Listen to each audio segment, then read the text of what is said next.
Hello and welcome to Agents of Nonprofit. My name is Alexander Lapa, and I'm here to speak with everyday superheroes helping nonprofits using technology. Joining me today is a real superhero, Sarah Epting. Sarah, welcome to the show. Thanks, Alex. Thanks for having me.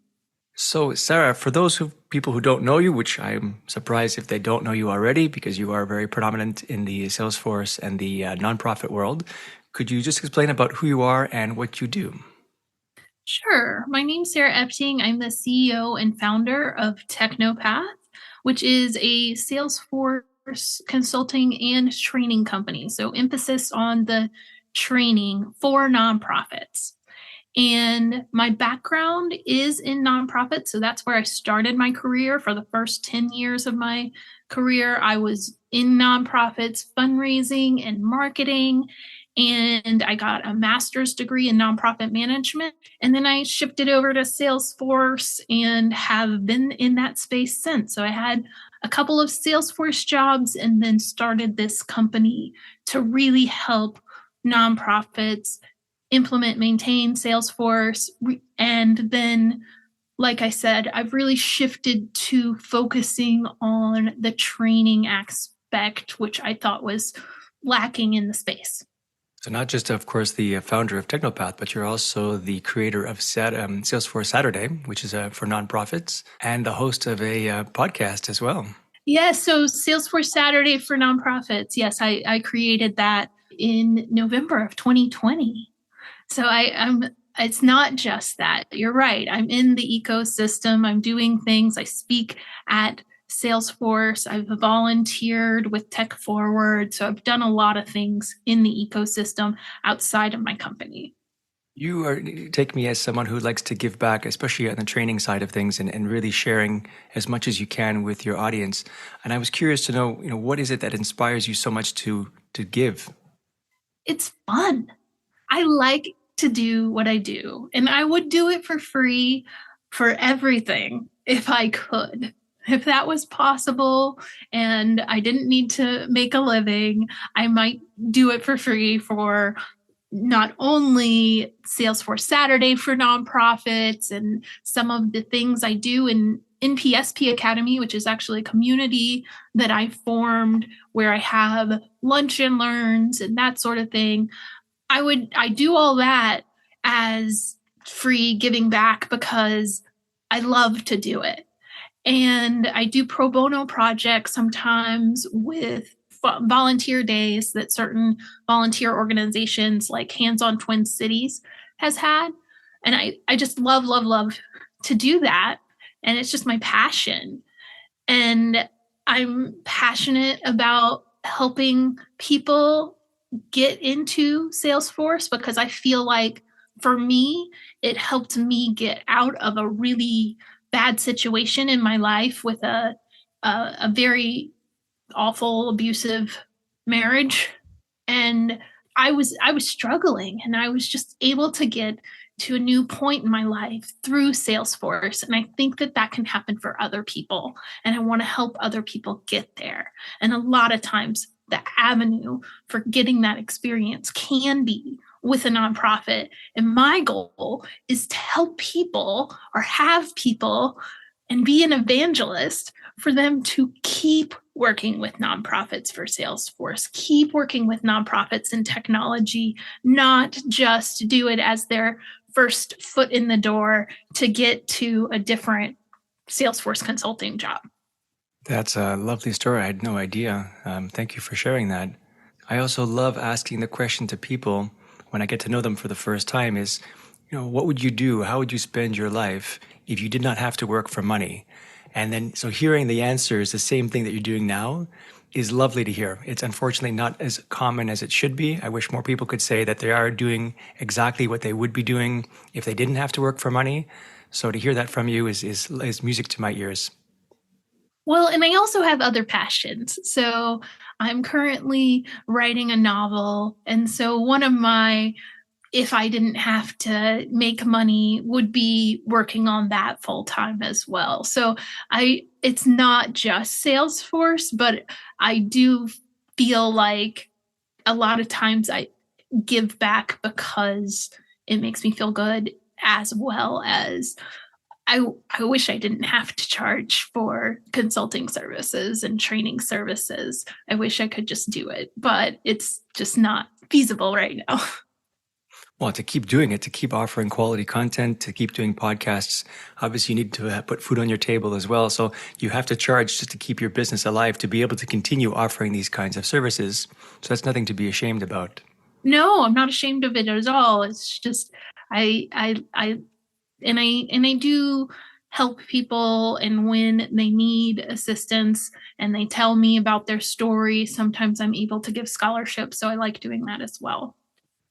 Wow. So, I mean, I took a few notes about what you did because there are so many things that you do that it's hard to keep track of all of it. But was curious to know the order of things. So first, I got the impression you started the Technopath, which you said is focused on nonprofit training. Is it specifically for Salesforce nonprofit, or is it just nonprofits in general, or is it Salesforce It's specific? it's it's it's specifically for Salesforce. So when I started my company in March of 2020, I was living in Florida, and my goal was to train people to be Salesforce administrators at the same time as giving them experience at nonprofits and get consulting clients with nonprofits. So that was my goal. And that's actually how I started in Salesforce. I had a partner at the time, and we started a nonprofit to help nonprofits when we had zero experience in Salesforce. So I had all that nonprofit experience, and he had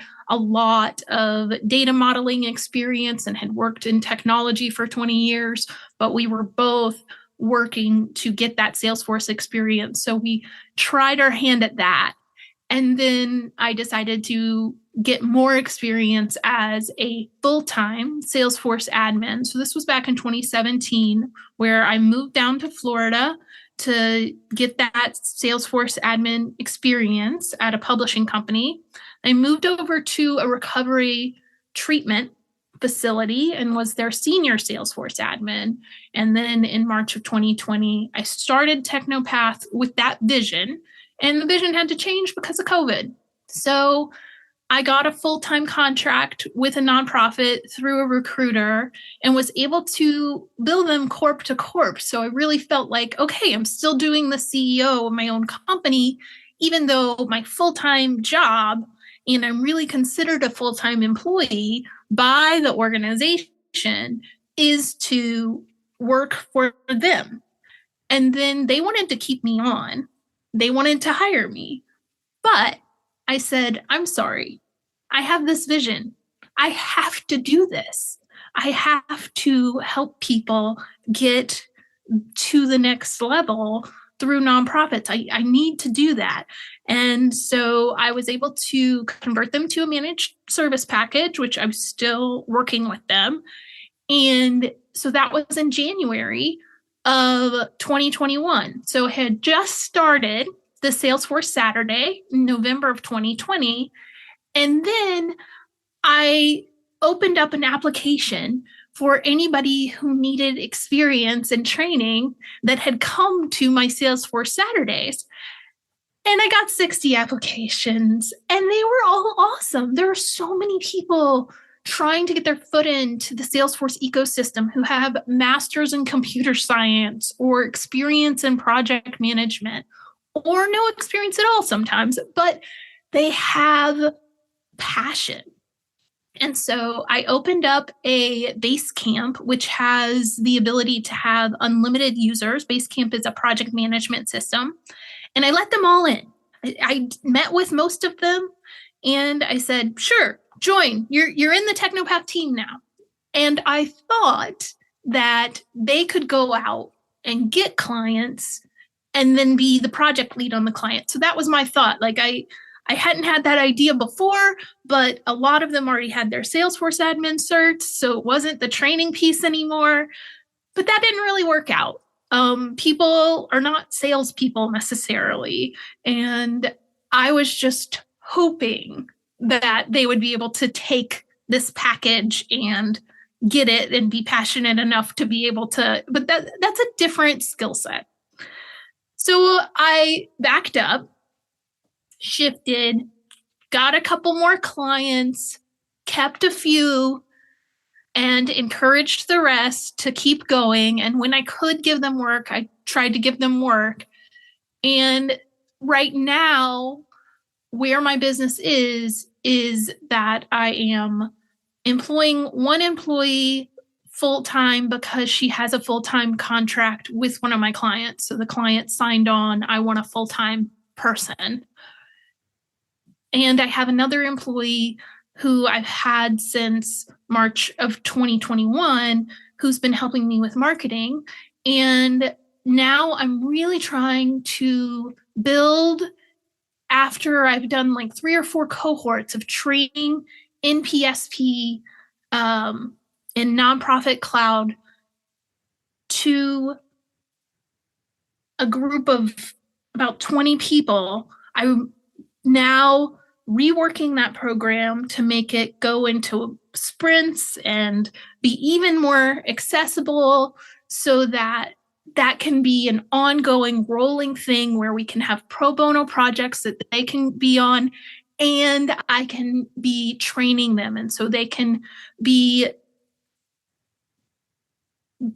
customers of Technopath in our training program. So that is where we are, and that's kind of the genesis and story. I know that was long, but it's gone through several phases. The company has, definitely. It definitely sounds like a community, which is awesome because you're not just training, you're actually able to give them work, hands-on work, whether it's pro bono or paid work.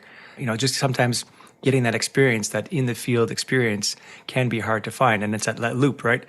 You can't get the job or the contract because you don't have the experience, but then you don't have the experience to get the job, and it kind of circles around itself. Right, exactly. And so that was my goal, to create a program where you do a mock implementation of a nonprofit org and then a small pro bono project afterward if you go through the course. And so I want to make sure that the people working with the nonprofits are really dedicated and show up and have really learned the material and gone through the material. So there seems to be 3 main activities that you offer with Technopath. Well, actually 4 now that you've mentioned the actual work.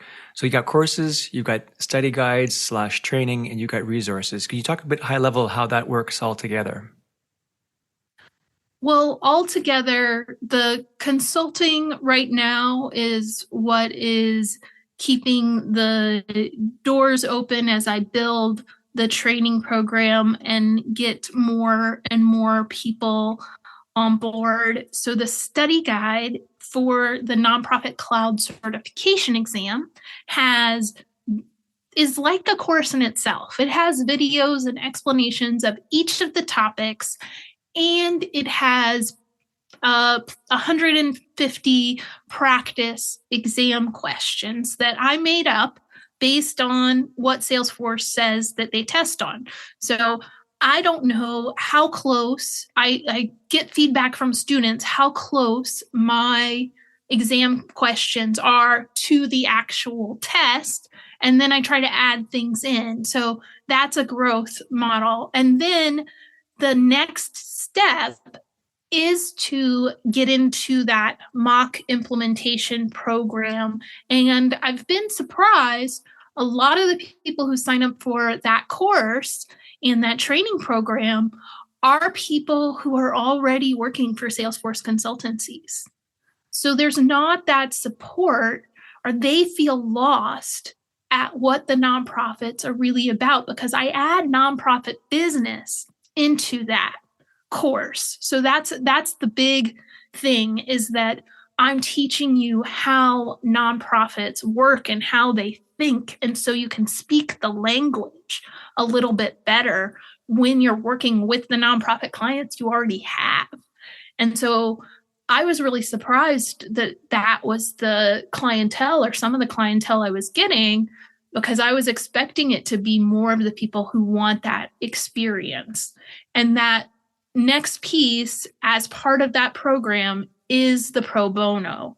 The free resources are just to put that into the community. If you want to go through all the 100+ Salesforce Saturday videos and talk to the group or ask them questions and make up projects for yourself, you can totally do that. And I support that 100%. If you need more guidance from me and holding your hand, that's when that next level happens. And that's on the training side. And I've really tried to build that up. The other thing that I'm building and working upon and work with clients on is coaching.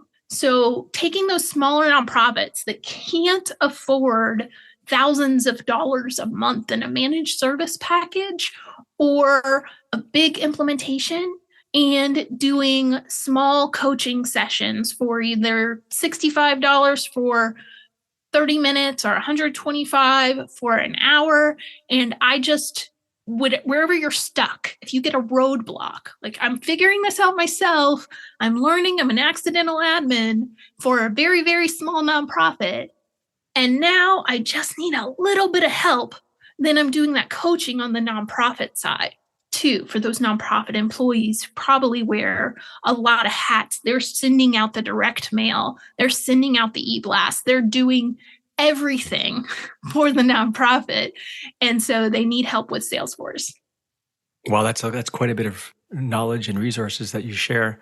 So a typical training program, I imagine there's multiple levels. What does the upper crust package look like? Is it a certain period of time or certain milestones they have to accomplish? Is there some kind of, not certification per se, but is there some kind of title or certificate that they can get that says, that they've completed this course? Like, what does that look like? Well, I think I will create a certificate at the end, but I was just brainstorming this yesterday of what that timeline looks like starting in July when we're going to relaunch this program. Previously, I had week 1, pick a nonprofit, research your nonprofit. We're going to do a little bit different this time, and it's a 8-week course with then 4 weeks of portfolio building. So really 12 weeks and then a pro bono project. And it may be that the portfolio building, which is creating training documentation from each week that you learned about the nonprofit. So creating that training documentation and through a program called Scribe, which makes the creating training documentation a lot easier, and putting together a portfolio, which I have a template for you. Taking the time to do that is really important. And it's been really overwhelming. So previously, I had the lectures, the video lectures you would watch. In one iteration, I did the lectures. Then I'd have them do activities and the portfolio all in 8 weeks. And it's just been too much for people. So I've spread that out now, be 12 weeks. And then once you are completing all of that, then you can be put on a pro bono project. So we'll have pro bono projects running every quarter where if you get behind and say it takes you, instead of 3 months, it takes you 6 months to complete, then you can hop on the next quarter's pro bono project. And that's how I'm having it cycle. And hopefully, I'm really, really hopeful that people will not get overwhelmed by the content, but know that it is a lot of work. It's just, I've tried to make it as digestible as possible for people who have other responsibilities.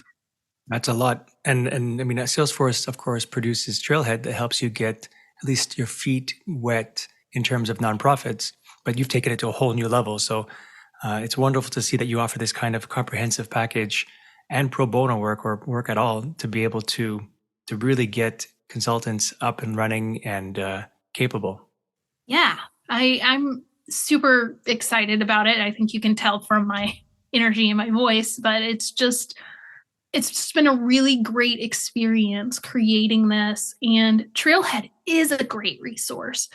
But what I was trying to do is really cater to my learning style, which is more video based, more being able to have the computer read the text. So focus on force. It's great. I love Focus on Force and their practice study guides and their practice exams. The issue that I had was it wasn't accessible, meaning that my read aloud Chrome extension that helps read the text to me, because I have a learning disability and I read really slowly, and it just helps me, and I'm an auditory learner. So I tried to meet everybody's learning style in this course and also be a supplement for Trailhead. I wanted to talk about one particular topic about Salesforce Nonprofit Cloud, because that is the hot topic of the month and the quarter, let's call it. Because up until now, the only way that nonprofits, or the best way, let's say, the nonprofits would use Salesforce would be to use the Salesforce core platform and then have the NPSP package on top, which is the Nonprofit Success Pack. And it's like an add-on which now is owned by Salesforce. It originally was not. And then Salesforce has been maintaining this package, this NPSP package, up until now. And it was just recently, a couple months ago at this point, where they announced that Salesforce is going to incorporate and build the nonprofit cloud directly in the core platform of Salesforce. And it's a completely different data model. It's a completely different way of doing things. And people today, especially nonprofits who are trying to make the decision of what to do, there's a path of crossroads at some point where today we might still recommend NPSP for XYZ reasons, versus at some point in the near future, maybe already today, you can start recommending the new nonprofit cloud. And I'm curious to know, I want to get into this, but I wanted to know at a high level, what was your overall impressions of this announcement, and what do you think about this whole thing? Well, I want to say that Salesforce upfront at the first meeting that I went to for partners about the nonprofit cloud, they said Nonprofit Success Pack is not going away. They have 25,000 customers using the Nonprofit Success Pack currently, and they will not be retiring it anytime soon. So that is what I want to say to nonprofits who might be listening. Do not worry, you're safe. And I want to say that, so Nonprofit Cloud, as you said, Alex, they have a different data model. And the data model is based on some core features that are very similar to Health Cloud. So I did a Salesforce Saturday on person accounts and Health Cloud, because the new nonprofit cloud model will be using person accounts.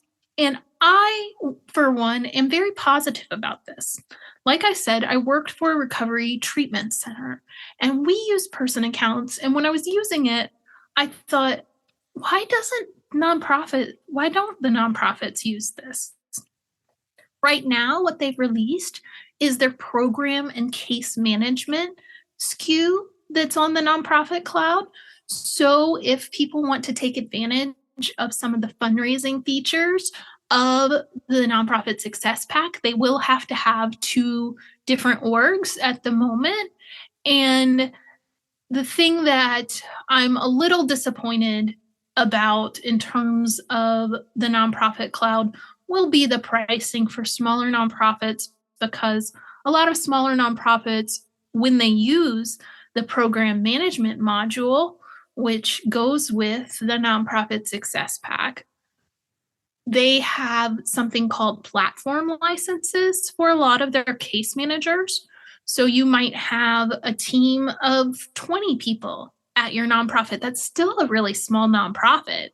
And maybe you have 10 case managers for a workforce development program. Maybe they're all not full-time. And they're being able to log in right now for a small fee for a platform license. It doesn't give them access to opportunities or leads, but it does give them access to some custom objects just for managing the cases of their clients. And so it will be a little bit of a step up, not too much, because Salesforce does discount this heavily per user, but it will be a little bit of a financial investment that's more than what they're currently doing if they switch over to this model. However, the model includes so many different things. It includes Omni Studio. Have you looked into the Omni Studio aspect, Alex? No, not yet. I was trying to read some about it and it kind of went over my head. I'm very kinesthetic, like I said, auditory, verbal learner, and I need to review some of the content around it. But it allows for some declarative modeling and user interface that may show data from not just Salesforce, but if you have another system. So that is a really cool feature of the new nonprofit cloud. And I just think that it is going to be a hard sell for the smaller nonprofits. And that is what a lot of the people that I've talked to are worried about. They're worried about the smaller nonprofits. For the medium and large size nonprofits, it may be a real boom to have it be within the industry clouds, have it be an industry cloud that Salesforce already has. So it's not something, it's not a separate package that goes on to Salesforce. And it's really working with that person account model, which means I'm a person, I'm a donor, I'm a client. Why do I need to have an account and a contact? And I really do like the way that they have laid that part out. And I think it's a really interesting data model, and I'd love to get in there. It's just anytime you have a technology shift like this that's so large, when people, it's basically a new implementation if you're switching. But if you're new and what you're really focused on is that case management aspect and is able to have the customization and flexibility of Salesforce, and you need to connect multiple systems, and you're a fairly large workforce development nonprofit, it might be a good thing to look into for you. See if you can get a grant to cover your costs, the implementation costs. I think that Salesforce is really going to support it as much as they can and want to build the industry cloud to meet the client's needs. So I know that they're really invested, and that's a good thing. I think long term, I totally agree with you. I think it's a great idea. I'm happy they're doing it. I can totally understand why they did it. The problem that I see is the interim period of time is, at what point do you move to this new cloud if you haven't already? And even then, what other, because there's not just the Salesforce platform itself that you have to consider. There's also all the third-party apps that you might have that may or may not support this new nonprofit cloud. It might be as a person like myself who is building an app that is built on top of NPSP, I have to now build another version of it to support the new data model. Totally. And there is, many agencies like myself that have to do the same thing. So there's going to be a period of time of awkwardness where, there's going to be a gap, or people are going to be transitioning, agencies will be transitioning their apps to support the new data model, but they don't do it on day one.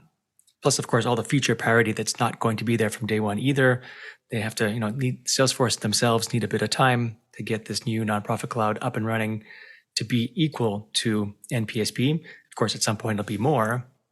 But there's always that awkward period of time as well. So it's a hard call. I think you're completely right. It's like renovating your whole house. Mm-hmm. It's going to be really hard for our ISV partners and app exchange partners like yourself.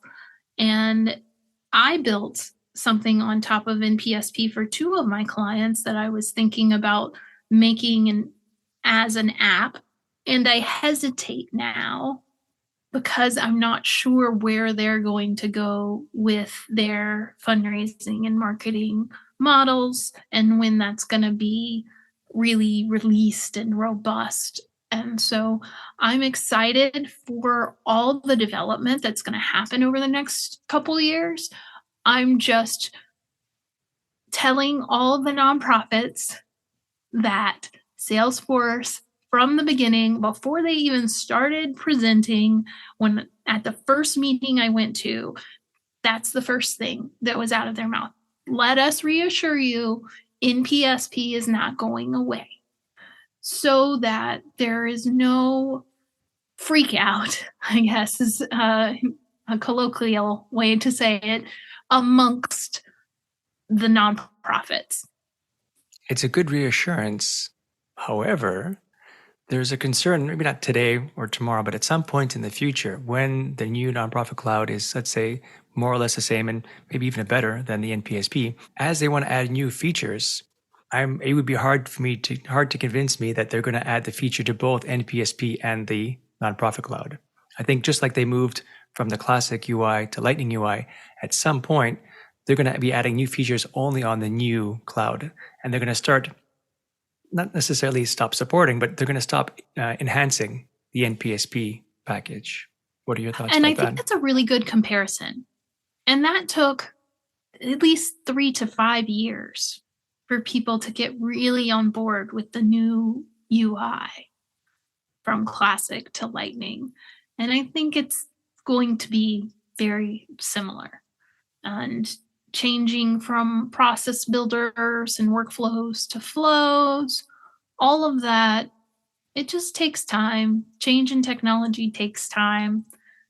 On the plus side, it is giving experts like us who want to put information out into the world as we learn it, it's giving us some good content to, like what we're talking about right now. So it's giving us something to talk about to get people excited. It's just going to be, there's going to be friction, there's going to be time to get it up and running. And, you know, there, before Nonprofit Success Pack, there was the Nonprofit Starter Pack.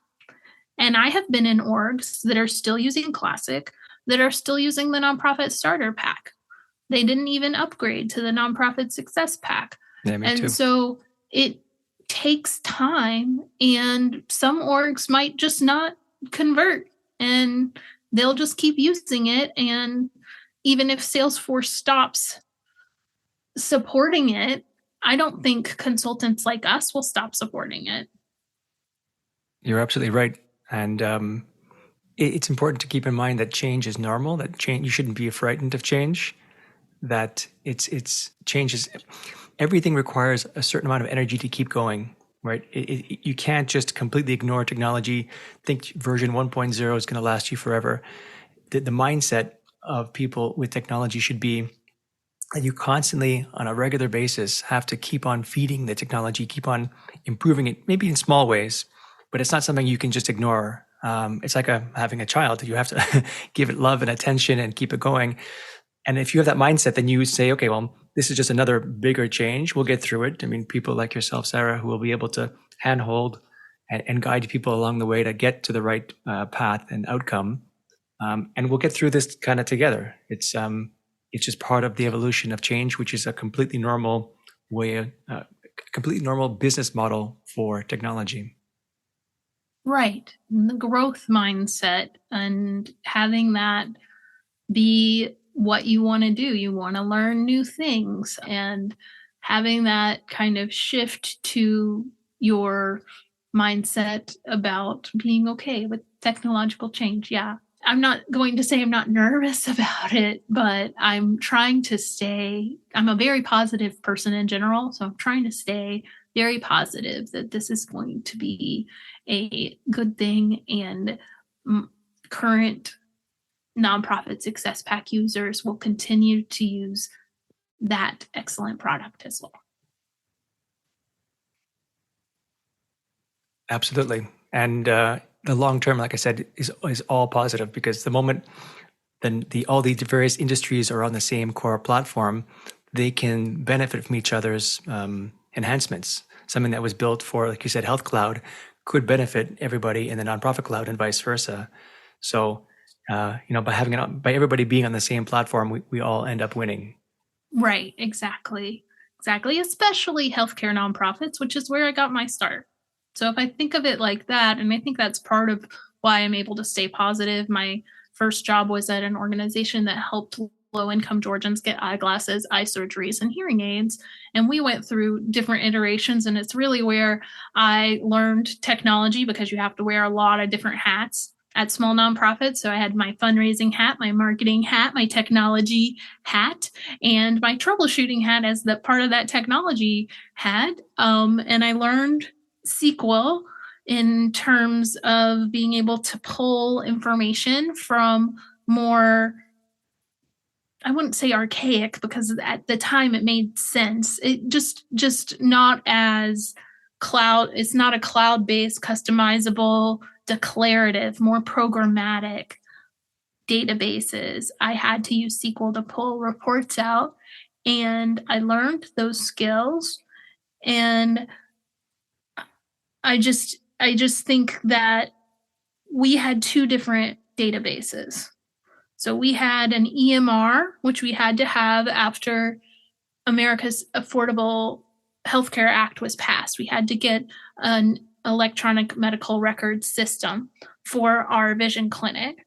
And we had a database that had our donor data and the client data from when they initially apply.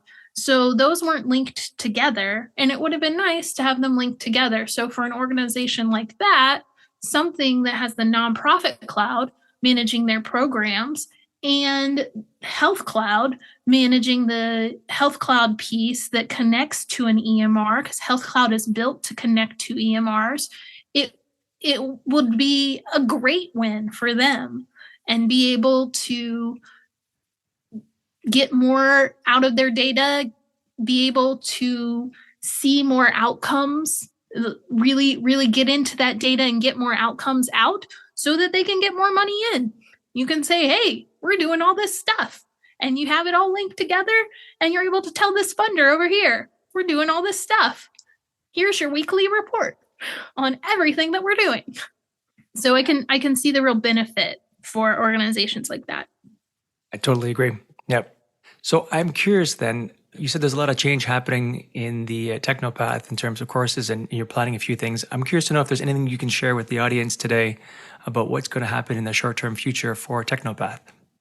Well, in the short-term future, in July, we will be relaunching our nonprofit training program to be more agile, sprint based, as well as stretching it out just a little bit longer in terms of the material being, instead of 8 weeks, being 12 weeks.